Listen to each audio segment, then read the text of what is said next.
ইতিপূর্বে অন্তর্বর্তীকালীন সরকারের প্রধান ডক্টর ইউনূস সাহেব বলেছিলেন আগামী রোজার পূর্বেই ফেব্রুয়ারি মাসে জাতীয় সংসদ নির্বাচন। ইলেকশন কমিশন থেকেও এই বার্তা জনগণের কাছে দিয়েছেন। এ ব্যাপারে আমরা সুস্পষ্টভাবে বলতে চাই, একটি নির্বাচিত সরকার একটি অনির্বাচিত সরকারের চেয়ে সরকার চেয়ে বেশি ভালো, কারণ তারা জনগণের সরকার প্রতিষ্ঠা হয়। একটি অনির্বাচিতকালীন সরকার বেশি দিন টিকে থাকতে পারে না।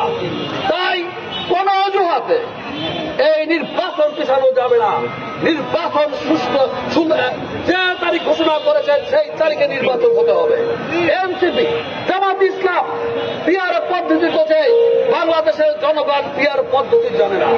আমরা বলেছি প্রচলিত আইনে, প্রচলিত সংবিধানে যেভাবে রয়েছে সেভাবে নির্বাচন হবে এবং নির্বাচন হবে ফ্রি ফেয়ার এন্ড ক্রেডিবল, এবং আমরা ইনক্লুসিভ একটা নির্বাচন চাই। সবাই একত্রে আমরা অংশগ্রহণকে উৎসব মুখর পরিবেশে আগামী দিনে এদেশের মানুষ নির্বাচনকে উৎসব করে দেবে, সেই নির্বাচন চাই। এই নির্বাচন করে যারা ষড়যন্ত্র করবে, আজকে এই প্রতিষ্ঠাবাসীকে আমার নেতা কর্মীর কাছে অনুরোধ রইল, আমরা আংশিক জয় হয়েছে। আগামী দিনে ভোটের অধিকার প্রতিষ্ঠা পর্যন্ত আমাদেরকে আন্দোলন সংগ্রাম চালিয়ে যেতে হবে। জনগণ এই রাষ্ট্রের মালিক, জনগণ, জনগণের কাছে জনগণের মালিকানা যতদিন ফিরে নিতে না দিতে পারবো ততদিন বিএনপির সকলে নেতা কর্মী অতন্ত প্রহরীর মতো থাকতে হবে। এবং সুষ্ঠু সুন্দর সভা যদি নির্বাচন অনুষ্ঠিত না হয়, এই কিভাবে আঙ্গুর পাকাকালে ঘি ওঠে, বিএনপি সেটা জানে, বিএনপি সেই নির্বাচন আদায় করে নেবে ইনশাল্লাহ। ধন্যবাদ সকলকে। সংবিধানে পিআর বলতে কোনো কথা নাই, এটা হবে না। এদেশের মানুষ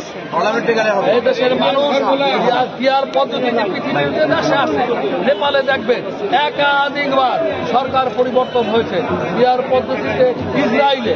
সুতরাং সেই পদ্ধতি এদেশের মানুষ যেমনি ভাবে আমরা বলেছিলাম সে বন্ধুটাকে না ব্যালটে রাখে, ইভিএম আমরা বলেছিলাম এদেশের মানুষ ইভিএম জান না। সুতরাং ইভিএম এদেশের এখন ইভিএম বাদ, পিআর পদ্ধতি বাদ। আগামী দিনে ব্যালটের মাধ্যমে ভোট হবে, বিএনপি সেই প্রত্যাশা করে এবং এটাই জনগণের প্রত্যাশা।